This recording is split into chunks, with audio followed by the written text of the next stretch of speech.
Olá! Hoje vamos mergulhar em um tema que é a espinha dorsal de qualquer empresa no Brasil: a contabilidade societária. E para guiar a gente nessa jornada, vamos usar a famosa Lei 6.404, desvendando as suas regras mais essenciais. Bom, para começar, vamos pensar numa situação. Imagina só uma empresa que foi criada para operar por, sei lá, 30 anos. Seria meio louco esperar 3 décadas inteiras para só no final descobrir se ela deu lucro ou prejuízo, não é mesmo? Pois é, essa questão que parece simples, na verdade nos leva direto para um conceito fundamental da contabilidade. Então, o nosso caminho hoje vai ser o seguinte. Primeiro, vamos entender o que é esse tal de check-up anual. Depois, a gente passa pelos relatórios obrigatórios. E aí a gente chega na grande divisão do balanço. Na sequência, damos um olhar mais atento para os ativos. E fechamos com a exceção à regra. Vamos lá. Certo, vamos começar pelo alicerce de tudo. Como é que as empresas medem o tempo para fins contábeis? A solução para aquele problema dos 30 anos está aqui, o chamado exercício social. Basicamente, é o ano fiscal da empresa. A lei obriga as companhias a, de tempos em tempos, parar tudo e passar uma régua. É como se fosse um check-up anual de saúde, sabe? Um momento para analisar os números, ver como está o patrimônio, qual foi o resultado e, com base nisso, tomar as próximas decisões. E aqui tem um detalhe bem interessante. A lei é super flexível. Ela permite que a empresa escolha quando o seu ano fiscal termina. Poderia ser em junho, em setembro, qualquer data, desde que esteja definido lá no estatuto. Mas o que acontece na prática? A grande maioria das empresas acaba alinhando com o ano calendário, de 1º de janeiro a 31 de dezembro. E por quê?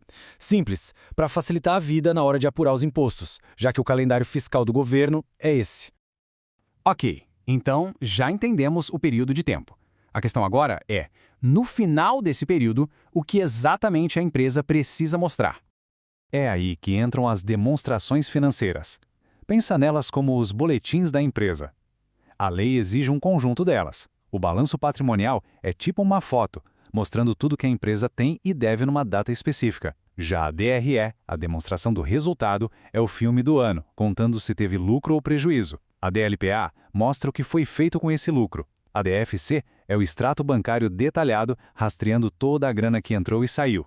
E por fim, a DVA, que mostra a riqueza que a empresa conseguiu gerar e distribuir para a sociedade. Cada um conta um pedaço da história.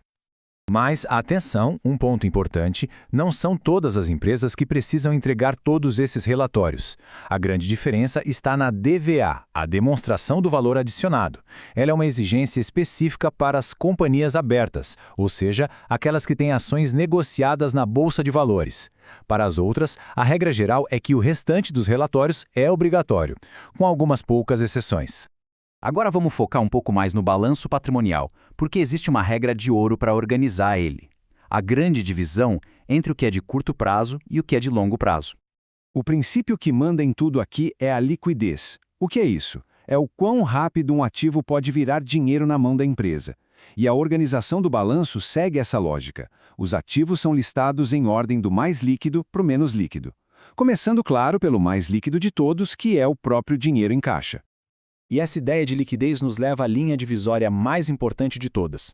Na data em que o balanço é fechado, tudo aquilo que a empresa espera receber ou pagar nos próximos 12 meses é classificado como circulante. E tudo que tiver um prazo maior do que um ano vai para outra caixinha, a do não circulante. Simples assim. Essa é a regra dos 12 meses. Beleza. Com essa regra dos 12 meses na cabeça, vamos dar uma olhada mais de perto em como o não circulante é dividido, para ver como essa lógica funciona na prática. O primeiro grupo são os investimentos. Aqui entram os bens que a empresa tem não para usar no seu dia a dia, mas sim para gerar uma renda extra. Por exemplo, um imóvel que ela comprou só para alugar para outra empresa ou ações de outra companhia que ela mantém para receber dividendos. Depois vem o ativo imobilizado. Esses aqui são os verdadeiros cavalos de batalha da empresa. São as coisas físicas, palpáveis, como as máquinas da fábrica, os caminhões de entrega, o prédio da sede, tudo aquilo que é essencial para fazer o negócio girar no dia a dia. Por último, temos o ativo intangível. Ele é parecido com o imobilizado, no sentido de que também é usado na operação da empresa, mas não dá para tocar. São direitos e vantagens. Pensa numa patente de um produto, numa marca famosa que vale muito dinheiro ou no valor pago a mais por uma empresa que foi comprada. Isso tudo é intangível. E este exemplo aqui é perfeito para entender um ponto crucial. O que define a classificação de um ativo é a intenção da empresa. Um mesmo prédio, exatamente o mesmo, pode ser classificado como ativo imobilizado se a empresa usa ele como sua sede, ou pode ser um investimento se a empresa comprou só para alugar para terceiros. O que manda é o propósito, a finalidade daquele bem. Certo. A regra dos 12 meses parece funcionar bem para quase todo mundo, né? Mas e quando o normal de uma empresa leva muito, mas muito mais tempo que um ano? Pois é. Existem setores como estaleiros que constroem navios gigantes ou empresas que fazem grandes obras de infraestrutura, onde aquele prazo de 12 meses simplesmente não faz sentido. O negócio deles não cabe nessa janela de tempo. E é para esses casos que existe o conceito de ciclo operacional. O que é isso? É o tempo que a empresa leva para completar uma volta inteira no seu processo de negócio. Ou seja, desde o momento em que compra a matéria-prima, passando pela produção, pela venda, até o dia em que o dinheiro do cliente finalmente entra no caixa. Para ficar bem claro, vamos pegar o exemplo do estaleiro. O ciclo dele começa comprando aço, depois passa um tempão construindo navio, aí vende e só bem depois é que vai receber o pagamento. Esse processo todo pode levar facilmente 2 anos, 3 anos. A contabilidade precisa acompanhar essa realidade. Então, aqui está a grande sacada. Para essas empresas com ciclos longos, a regra muda. A duração do ciclo operacional passa a ser a nova régua.